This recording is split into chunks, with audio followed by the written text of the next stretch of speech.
Buenos días, buenas tardes, buenas noches.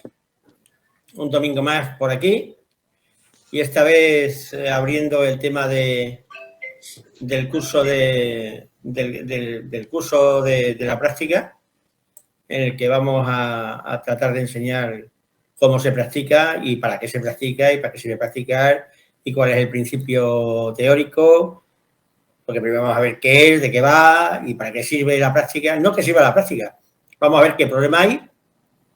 Y sabiendo qué problema hay, vamos a tratar de resolverlo y veremos que hay prácticas que sirven para hacerlo y por qué. ¿De acuerdo?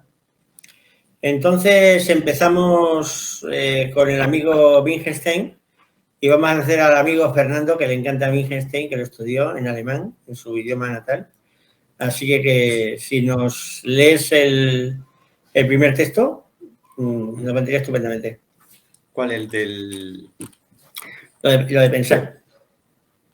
¿El del Buda Blog? ¿O... Sí, el de Buda Blog. Ah, ok. Sí. Quizás sea la influencia del positivismo la que ha arrancado los ojos a los humanos, arrojándolos a los pies de una ciencia incapaz de responder pobremente, nada que esté más allá de un qué y un cómo, pero nunca ni un por qué, y menos aún un para qué. Para los positivistas, solo lo que se puede hablar y por ende pensar importa.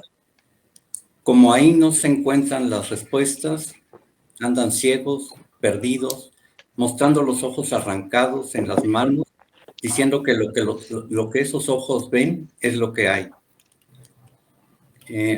Lo que en realidad importa en la vida humana es precisamente aquello sobre lo que no podemos pensar y por ende hablar. Lo que los ojos no ven. El individuo, lo más que se puede llegar es al límite del mundo, que es el límite de lo que puede pensar, el límite de su lenguaje. La explicación del sentido del mundo debe quedar fuera del mundo. Solo podríamos decir cosas sobre el mundo como un todo si pudiésemos salir fuera del mundo, es decir, si dejase de ser para nosotros el mundo. Y para que deje de ser para nosotros el mundo, debemos pasar a un mundo mucho más vasto, ya desprovistos de lenguaje, sin poder pensar sobre ello, siendo incapaces de expresarlo. Hay vigas que traspasan el mundo y pertenecen a la estructura de todos los mundos que solo se pueden apreciar cuando se está fuera de todos los mundos, aunque también en las cosas hay más simples y cotidianas.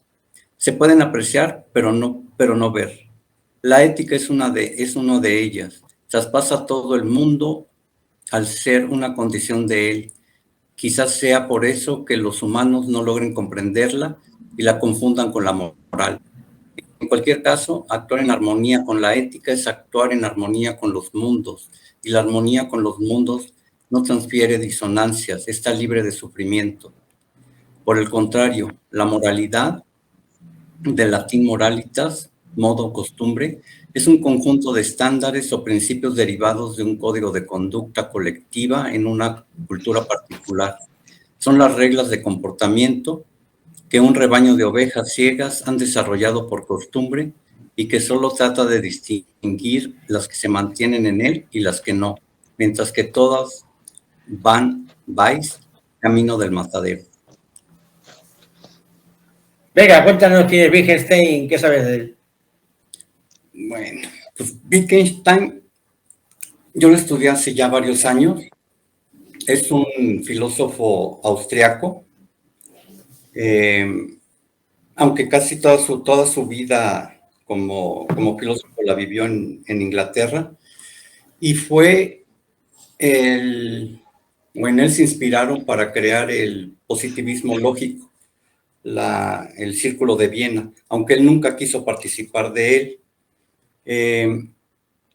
Básicamente sus dos obras principales son el Tractatus Lógico-Filosófico y las investigaciones filosóficas. Él, junto con Bertrand Russell, y otros filósofos ingleses fundaron lo que es la filosofía del lenguaje o la filosofía analítica. Wittgenstein lo que dice, y más que nada en su Tractatus, en su lo que le llaman el primer Wittgenstein, lo que él dice es, su frase que a mí me impactó desde que la leí por primera vez, fue la frontera de mi lenguaje es la frontera de mi mundo. Es muy difícil de comprender esto porque todos creemos que el mundo no tiene límites, pero sí los tiene, es el lenguaje. El lenguaje es lo que da, imagínense a una persona que solo conozca, no sé, 8,000 palabras o 10,000 palabras. ¿De qué tamaño es su mundo? Es un mundo muy pequeño. Mientras más palabras conozca, más grande es su mundo. Pero aún así, aunque se conocieran todas las palabras posibles, el mundo tiene límites y ese límite es el lenguaje. Y más específicamente es la estructura lógica del lenguaje. Nada más. Wittgenstein dice en alguna de sus obras, dice, el lenguaje solamente sirve para describir hechos, pero nada más. No sirve para otra cosa. Si yo digo, a fulanito de tal lo golpearon y lo mataron, pues es nada más lo que puede decir el lenguaje, pero no se puede emitir ningún juicio y si eso está bien o si eso está mal. Es solamente el hecho. Tampoco se pueden describir valores o lo que vale, los verdaderos valores. Se puede decir, bueno, que son estándares o normas, que es la moral, pero nada más. Incluso, bueno, no venía preparado, pero dice, traigo unas citas del Tractatus, y te las voy a leer. Dice, el sentido del mundo debe quedar fuera del mundo. En el mundo todo es como es y sucede como sucede. En él no hay ningún valor, y aunque lo hubiera, no tendría valor alguno. De hablar algún valor que tuviera valor, este habría de quedar fuera de todo cuanto ocurre, de todo ser así. Porque todo lo que ocurre y todo ser así son casuales. Lo que pudiera hacerlo no casual quedaría fuera del mundo, porque de lo contrario sería, a su vez, casual. No puede estar en el mundo. De ahí la imposibilidad de las proposiciones éticas. Las proposiciones no pueden expresar nada que pertenezca a un ámbito superior. Está claro que la ética es inexpresable. Pues eso sería mi breve comentario sobre Wittgenstein y lo que tiene que decir sobre el mundo y el lenguaje. Es que básicamente, bueno, la verdad es que nosotros hacemos trampas, ¿vale? Por Wittgenstein, te digo, hay dos filósofos que a mí me gustan porque han llegado hasta donde han llegado bien hasta donde han llegado, pero han llegado hasta donde han llegado. ¿Sabes? Uno en comportamiento, que es Diógenes de Sinope, y en tratar de comprender cómo funciona el mundo, pero desde el punto de vista exclusivamente humano, lo hace Wittgenstein, ¿vale? Quiero decirte que con sus limitaciones estoy de acuerdo con él, mira que es complicado. Claro, pero ¿qué pasa? Claro, cuando tú te dedicas a recorrer mundos para arriba o abajo y te das cuenta de la totalidad, entiendes a Wittgenstein fenomenalmente y te das cuenta de sus limitaciones. Porque evidentemente lo que realmente traspasa todo, que es algo que es cotidiano, ¿sabes? Que es la causalidad. ¿De acuerdo? Y ahí en el siguiente texto lo aclaro. Entonces, aquí puede parecer que es una cosa como de segunda fila, pero te das cuenta que es lo único que está alrededor de todos los mundos. Y la ética tiene relación precisamente con la condicionalidad, porque la ética se basa precisamente en tener un comportamiento que sea armónico con la condicionalidad. Precisamente el actuar sin ignorancia es porque estás actuando conforme a la condicionalidad, siendo consciente de ella. ¿Va? Venga, segundo texto. ¿Quién lo lee? Caminante, le toca. Nosotros sentimos que incluso si todas las posibles cuestiones científicas pudieran responderse, el problema de nuestra vida no habría sido más penetrado. Ludwig Wittgenstein. Entonces, en este punto, habiendo respondido a todas las preguntas, ya no queda pregunta alguna. Y esto es precisamente no la respuesta, sino el punto de partida. El sentido de la existencia solo se puede observar fuera de toda pregunta, fuera de todo lenguaje, fuera del mundo. ¿Y qué hay fuera del mundo? Más mundos desde los que observar este, y otros desde dónde observarlos. Y fuera de todos ellos, más allá de lo concebible, es donde reside lo inenarrable, lo inexpresable, lo inmanejable, lo incondicionado y por tanto, donde reside la libertad. Pensar sobre todo esto es estéril.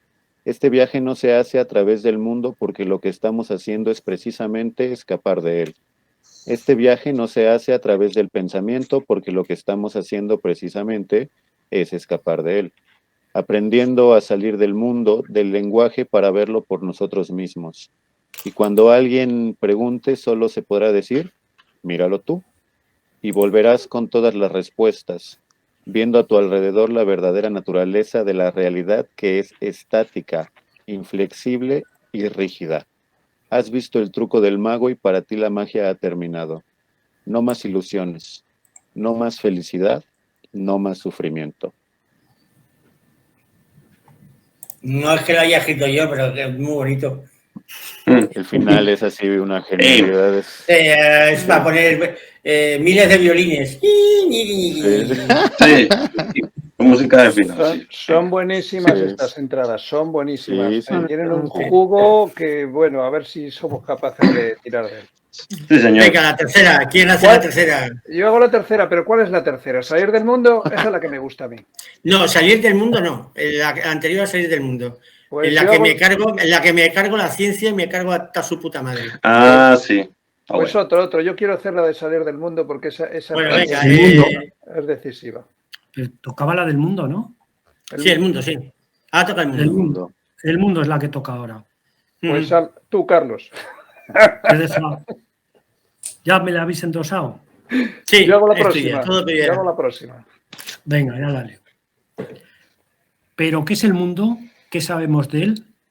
Para empezar, todo lo que podemos saber del mundo lo hacemos a través de los sentidos. Es todo aquello que podemos ver, oír, oler, gustar, tocar y pensar. Vemos colores y formas, sí, pero ¿todo lo que vemos lo producimos nosotros mismos? No hay colores ni formas en las ondas de luz. De igual forma, los sonidos los producimos nosotros mismos. No hay sonido en las diferencias de presión del aire. Tampoco busques olores ni sabores en las sustancias químicas. Ni tampoco hay sensación táctil, ni de dolor, ni de frío, ni de calor en lo que tocamos. Y por no hablar de los pensamientos. Si decimos que el mundo material está construido por materia y energía, tenemos un problema. Suponemos que la materia existe porque la tocamos, pero el tacto no lo produce la materia ni tampoco la vemos. Respecto a la energía, no hay calor ni frío en ella. Suponemos que hay materia y suponemos que hay energía, pero no hay modo de demostrarlo. Ambos son conceptos y lo que podemos decir de ellas es que poseen propiedades similares y solo se diferencian en la interacción con el campo de Higgs. Sí. Pero no son más que objetos conceptuales dotados de ciertas Me he propiedades. colgado yo. ¿Sí? Es decir, información. Y su comportamiento, lejos de ser libre, es absolutamente fijo. Un electrón no es libre de ser lo que quiera ni de hacer lo que le venga en gana. Si a eso añadimos una evidencia indiscutible y es que todo está condicionado, no hay que ser muy listo para darse cuenta que las condiciones condicionan condiciones. O sea, todos son condiciones. Si vemos además que los comportamientos son fijos, no hay manera de encontrar una pizca de libertad en todo el universo. Y nosotros estamos en el universo es porque estamos condicionados. O sea, somos igual de autónomos que un electrón. Y puedes comprobarlo por ti mismo. El mundo es lo que ves, oyes, hueles, gustas, tocas y piensas. La pregunta es, ¿controlas lo que ves? ¿Controlas lo que el ojo ve? ¿Controlas la reacción a lo que se ve? ¿Controlas cómo percibes lo que ves? ¿Controlas la situación condicional de lo que ves? ¿Controlas cómo conoces lo que ves? Igual con el resto de los sentidos. Y exactamente lo mismo respecto a los pensamientos. Surgen, pero no sabes cómo, pero crees que son tuyos. Crees que los controlas, pero no es cierto. Estás metido en una estructura fija de información inamovible en la que es tu conciencia la que la recorre. A las diferencias de percepción es lo que se les llama tiempo, y no es una magnitud en absoluto. Y como el tiempo está interrelacionado con el espacio, al no ser el tiempo una magnitud, el espacio tampoco lo es. La aceleración relaciona espacio y tiempo, o sea, no es una magnitud. Y con la fuerza y la masa están relacionadas con la aceleración, tampoco son magnitudes, y así sucesivamente. Al ser las magnitudes la base de la física y esta de todas las ciencias, aquí vemos que la ciencia no puede dar respuestas a nada porque no se basa en nada. Son castillos en el aire que vienen bien para explicar cosas como los Reyes Magos o la cigüeña. Y si llegando hasta aquí aún crees que el positivismo tiene algún valor más allá de servir como ejemplo ridículo, tienes un serio problema de comprensión lectora. Y si estás metido en una estructura fija de información inamovible, en una forma de condiciones, ¿alguna vez te diste cuenta que no puedes cambiar ninguna condición por pequeña que sea? Y que además eres parte de ella. Está bien que en este punto empieces a agobiarte, porque la perspectiva es bastante desoladora. Si empiezas a entrever en qué consiste el sufrimiento, bienvenido al samsara. Venga, hasta luego. A ver, continúo. Tomás se ha escapado. Continúo de todas formas, ¿ok? Y así terminamos con el siguiente es salir del mundo. A mí esto me parece buenísimo, pero bueno. La mística no trata de cómo sea el mundo, sino que el mundo sea. Eso lo dijo el amigo de Fernando Wittgenstein. Como vimos, para conocer el mundo es necesario salir de él. La mística precisamente trata acerca de las formas de salir del mundo, o sea, de escapar no solo de la esfera del lenguaje, sino también de la de los sentidos. Estamos con la última, Tomás. Esto nos da una buena pista para descartar todo aquello que no es mística. Por ejemplo, el misticismo cristiano se basa en ideaciones imaginativas en base a relatos bíblicos. Otras prácticas populares que tratan sobre el manejo de la verborrea del pensamiento, bien admitiendo los mismos, rechazándolos o mostrándose indiferente a ellos, tampoco tiene que ver con la mística. No son místicas las experiencias derivadas de la inacción, como por ejemplo sentarse sin más. En una palabra, la mística no es sentarse a simular que se está meditando. Como funcionalmente la mística sirve para entender el mundo, obviamente se descarta toda práctica a través de la cual no se adquiera la gnosis, que es el conocimiento transmitido por los devas. Paralelamente a los devas se desarrollan las habilidades paranormales que sirven para ver por uno mismo, en contraste con la gnosis, que es sabiduría de terceros, como hemos dicho. Y por último, tras la gnosis y las habilidades paranormales, el desarrollo de la episteme conduce a la liberación final. Para poder asimilar, recordar y transmitir la sabiduría, gnosis, habilidades paranormales y episteme, se emplea la intuición para relacionarlas espacialmente y el razonamiento lógico para ensamblar el resultado de la intuición secuencialmente.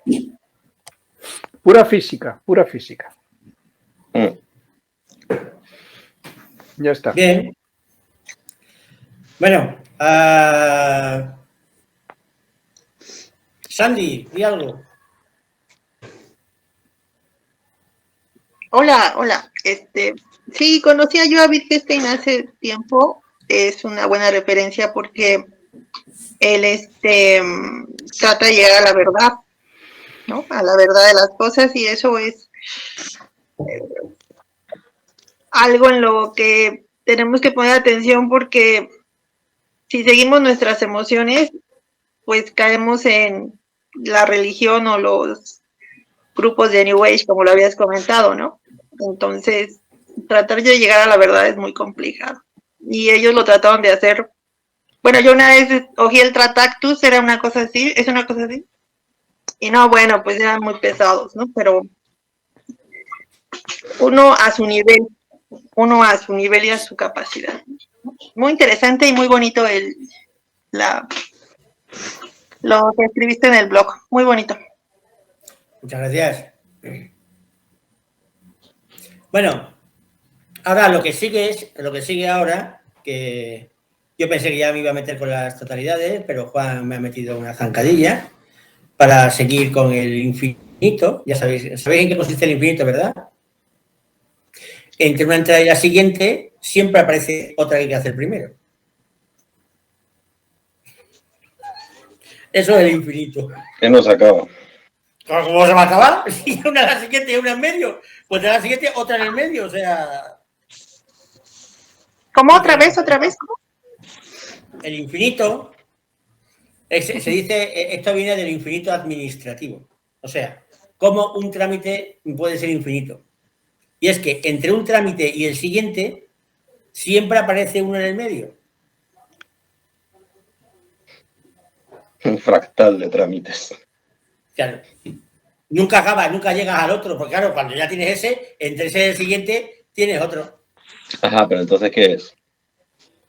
Pues nada, que Juan me ha puesto una cosa muy linda y la vamos a poner. Pero voy a adelantar el que iba a haber puesto, porque claro, el de Juan lo tendré que hacer esta noche a ver qué se me ocurre.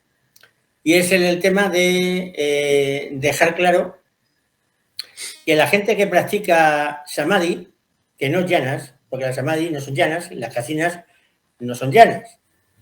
Entonces, para ir quitándole la pobre impresión que tienen aquellos que se han tirado 11.600 horas, ya conocéis el rollo, ¿de acuerdo? Pues esa gente de las 11.600 horas y se han tirado 16 años para conseguir una vez, pues que básicamente es quitarles el de que han logrado llana porque no lo han hecho, ¿vale? Las totalidades, es la palabra, la traducción, es lo que se llaman casinas, ¿ok? Y las casinas es un sistema de meditación bastante penoso. Y como el Buda habla de él, pues Buddhaghosa, pues lo pone en su famoso tratado, el tratado que es el Visuddhimagga, que recordad que no es más que un trabajo de oposición para entrar como editor del Mahavihara de un gran monasterio en Sri Lanka. Entonces ahí metió todo lo que sabía de meditación y además metió bastante acerca de lo que son las casinas, ¿sabes? Porque él era brahman y ese es un tipo de meditación al parecer que lo hacen los brahmanes. Entonces, las casinas no llevan a ninguna parte, porque aunque el efecto fisiológico es muy similar al de las llanas lo que interesa es el contacto con los devas. Sin embargo, las casinas no te llevan a ninguna parte. O sea, es como si te sales, pero que en lugar de alguna parte te quedas como en la escalera. ¿De acuerdo? Entonces es un estado verdaderamente absurdo, y lo peor de ese estado absurdo es que el trabajo que acarrea es gigantesco, porque el trabajo es muy simple. Por ejemplo, la casina azul consiste en sentarse a observar un círculo azul de unos 30 centímetros de diámetro, ¿vale? Sobre una pared blanca. Si te fijas mucho en él, al lado vas a ver un círculo rojo, que no existe, ¿ok? Que es lo que se llama el signo, porque es un signo, no es un objeto, un signo de aprendizaje. Luego tienes que conseguir que ese signo de aprendizaje se quede fijo. ¿De acuerdo? Que no se mueva, que quede completamente fijo ahí. Y después de conseguir que quede fijo, te tienes que concentrar en él de tal forma que seas capaz de que ese círculo que ya es rojo, ¿vale? Aunque inicialmente era azul, o sea, lo que estás viendo es el negativo, meterte dentro de él. Parece simple, pero son miles de horas. ¿Ok? Aquí hay un tema curioso porque habla de 4 colores, que es el rojo, es el azul, es el amarillo, pero no hay el verde, es el blanco. Y como lo que estuvimos viendo, no existe la palabra verde, porque verde, todo lo que tiene que ver con verde se está refiriendo pues a cosas frescas, a vegetales frescos. El verde, en la época del Buda, era un color que no existía porque no había palabra para él. ¿Ok? Ese es un detalle para que veas hasta dónde llega. Si no hay palabra para el verde, ¿cómo lo nombras? No puedes ver el verde porque no sabes qué es el verde. ¿Ok? Y mira que el verde no es un color que sea raro. Pues bien, aparte de eso, hay 10 casinas, el Buda las explica, y lo que quiero que oigáis es este texto. ¿Quién me lo lee? ¿Quién me lo lee? Caminante, léelo tú. ¿No ibas a empezar con él? Pues empieza. Sí. Existen estas 10 dimensiones de la totalidad. ¿Qué 10? Alguien es consciente de la totalidad de la tierra, arriba, abajo, a través, sin par e ilimitada. Alguien es consciente de la totalidad del agua. Alguien es consciente de la totalidad del fuego. Alguien es consciente de la totalidad del aire. Alguien es consciente de la totalidad del azul. Alguien es consciente de la totalidad del amarillo. Alguien es consciente de la totalidad del rojo. Alguien es consciente de la totalidad del blanco. Alguien es consciente de la totalidad del espacio. Alguien es consciente de la totalidad de la vida arriba, abajo, a través, sin par e ilimitada. Estas son las 10 dimensiones de la totalidad. La mejor de estas 10 dimensiones de la totalidad es ser consciente de la totalidad de la vida arriba, abajo, a través, sin par e ilimitada. Algunos seres perciben así, pero incluso los seres que perciben así se descomponen y perecen. Al ver esto, un discípulo de los nobles culto se desilusiona con esto. Su deseo se desvanece por lo más alto y aún más por lo más bajo. En otro sitio dice lo mismo, pero hablando de que los ascetas y los brahmanes dicen que el mayor logro es las dimensiones de la totalidad, o las casinas, y lo que viene a decir el Buda que no vale para nada en una palabra. O sea, puede jugar a eso, pero no sirve absolutamente para nada. Yo tengo esa experiencia personal, que para hacer una casina de estas me tiré 9 años. Está bien, ¿eh? Una. Y no pude ni repetirla. O sea, fantástico.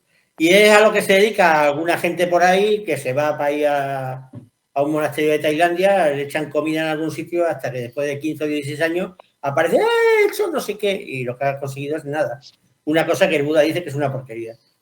Porque además es que tiene esas dos cosas. Dice, bueno, ¿logras algo con ella? No, porque no te comunicas con los devas.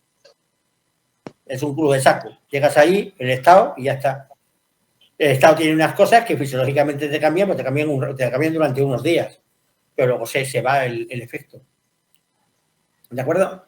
Os pongo el caso de un personaje muy popular que yo, por lo que he visto, posiblemente haya entrado en este estado sin querer, que es el famoso Eckhart Tolle. Ah, mira tú. ¿Sí? Y sí, porque lo describe al explicar, porque no sabe cómo lo hizo, porque estas cosas a veces se pueden dar de forma completamente espontánea o a base de forzarla. Pero que vas eso. Entonces consigues algo muy extraño, porque claro, durante varios días o semanas, si no piensas y no quieres pensar, o sea, el pensamiento desaparece. ¿De acuerdo? Y si eres un obsesivo compulsivo, vamos, estás encantado de la vida, porque las obsesiones se van. O sea, y con él se van todos los problemas, se va todo. Porque si no quieres pensar algo, no lo piensas y no aparece, no existe. ¿De acuerdo? Pero el problema está que no se puede repetir y que no va a ninguna parte, porque tú no adquieres gnosis, ¿Qué suena por ahí? A ver. No sé quién es. Es que hay un ruido por ahí fuerte. Bueno, no sirve la gnosis, con lo cual hemos visto que lo que tenemos que ver es conocer el mundo desde fuera del mundo. Entonces, aunque nos salgamos del mundo, no vamos a ninguna parte, no vamos a hacer ni ver nada, ni conseguir nada, ni nada de nada. Es decir, es un ejercicio fatuo, considerando además de que no lleva a ninguna otra parte, es decir, hasta ahí llega, es muy penoso conseguirlo y no hay garantía de que se pueda repetir. Entonces, pues es eso, decirle a esa gente que cree que han hecho llanas, que no han hecho llanas. Y que estas son las totalidades, y las totalidades el Buda las contempla como algo para censurar, ¿de acuerdo? No una forma de conseguir llanas, porque no lo es, ¿de acuerdo? De hecho, jamás, excepto aquí cuando el Buda lo critica, jamás el Buda enseña a nadie a hacer casinas, ni nada por el estilo, para nada de nada, ¿de acuerdo? Ese es un tema que quería dejar claro porque, como la entrada que me va a decir Juan, aunque hay estados en los cuales tú puedes inducir drogas, puedes sentirte feliz, conseguir una gran felicidad, conseguir una gran alegría, pero hay que darse cuenta que realmente es una alegría de los sentidos, ¿de acuerdo? Por ejemplo, la meditación cristiana, que lo que te centras y te basas es en poner una composición del lugar de una escena y entonces la revives. Ahí puedes conseguir mucho placer y mucha felicidad, pero ¿qué estás haciendo? Estás utilizando uno de los sentidos, que es el sentido del intelecto, ¿de acuerdo? Sí. Lo estás manipulando. Es como si estás utilizando el sentido tacto de la vista, como otro cualquiera, ¿de acuerdo? Y ese tipo de meditación es una meditación de los sentidos, ¿eh? ¿Ok? O sea, que encima además es perversa, además. Y luego hay otras prácticas que te conducen a generar paz o alegría, pero es que no llevan a ningún lado, en el sentido de que, bien, eres muy feliz. ¿Y ahora qué? ¿Me vas a bajar del monte a decirle al mundo que eres feliz? ¿Y para qué quieres ser feliz? O sea, ¿para qué te sirve la felicidad? ¿Para qué la usas?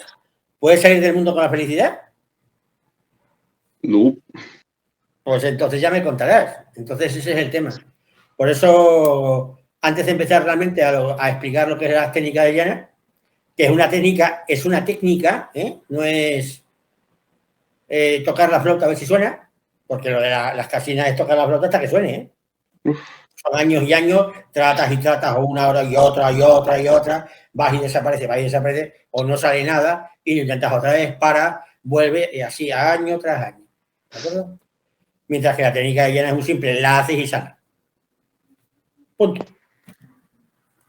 Quizá lo que decíamos la otra vez, que una cosa que es tan sencilla, la culpa la tiene el que la explica. Porque cuando una cosa no funciona, la culpa siempre la tiene el que la practica. Porque nunca ha practicado lo suficiente. Entonces, esa es la cosa. Quiero decirte que hay estados mentales muy graciosos, muy divertidos, pero realmente los estados mentales que son progresivos y que te llevan a todo, la puerta de entrada son las llanas. Sin llanas no estamos hablando de nada.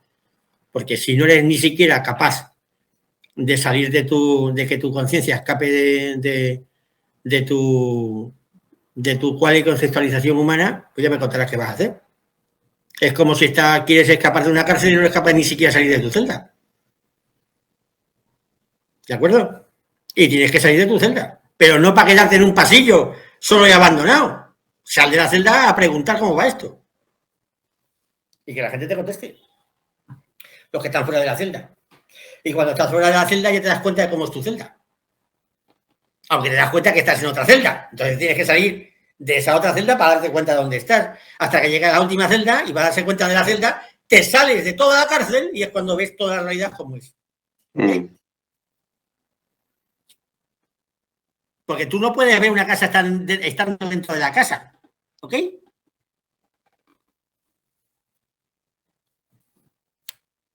Y luego ya hecho todo esto, ya nos ponemos con la práctica tal como es. ¿De acuerdo? Vale. Pues nada, queridos, ha sido un día muy complejo. No me he metido con Marisol, que podría, porque los textos están dirigidos a ella, pero como no se entera, me ha dicho que no se entera, pues no me voy a meter con ella, la pobre, que pobrecita. De pobre nada. Sí, es así, que a ti te gusta resolverlo todo pensando y considerando, y precisamente todo está hecho para que te des cuenta que pensar y considerar no es el tema. No es. Por ahí no. Imaginarse, no es. Es justamente el no eso lo que hay que hacer. Es lo contrario. Es lo contrario. O sea, no es que yo pienso, considero, no, es que no es eso. No, es fuera. Y claro, como es fuera, no puedes saber lo que es porque es fuera. Entonces tienes que salir para verlo. Entonces tú sí quieres buscar dentro de la habitación cómo es la casa y te imaginas muchas cosas, pero no tienes ni idea. Y el problema es que nosotros no te podemos decir cómo es la casa porque nosotros sabemos de qué estamos hablando, pero no te lo podemos expresar porque tú no sabes de qué te estamos hablando. Aunque tú creas que dominas completamente cómo es la casa. Y no sabes cómo es la casa. Vamos, ni idea. Y especialmente eso es un punto importante. Es decir, hay otro problema importante y es que la palabra meditación es una palabra que la tengo un asco. Sí, no, ya. Tengo un asco. Sí. Porque la meditación dice, es que me estoy meditando un problema. Claro, cuando alguien dice que está meditando un problema, entiende que está dándole vuelta a algo. ¿Vale? Meditar sobre algo. La ¿no? meditación es que no piensas nada. ¿Qué vas a pensar? Es un tema químico, fisiológico, que hace que te metes en unos estados que a tomar viento y de pensar nada. Porque la meditación ni se piensa ni se respira. Ya me contarás qué tiene que ver eso con meditar. Pero claro, la palabrita está ahí y la gente se piensa que meditar darle vueltas porque claro, esto es así, porque con lo que me ha dicho este me ha dicho lo otro, y la larga experiencia que yo tengo de ir arrastrándome por monasterios de media Europa, pues claro, tiene que ser así por narices, porque yo me imagino que es así. Hay que hacer con el culo plano. Exactamente, aunque te quedes con el culo plano, no lo haces. No. Bueno, queridos, hasta el domingo que viene, que espero que hayamos avanzado muchísimo en el libro, que es el número 200, y lo quiero acabar para decir que tengo 200 libros. ¿Ok? Venga. Besitos a todos. Vale. Hasta el domingo que viene. Besito. Hasta luego. Buena semana. Bye.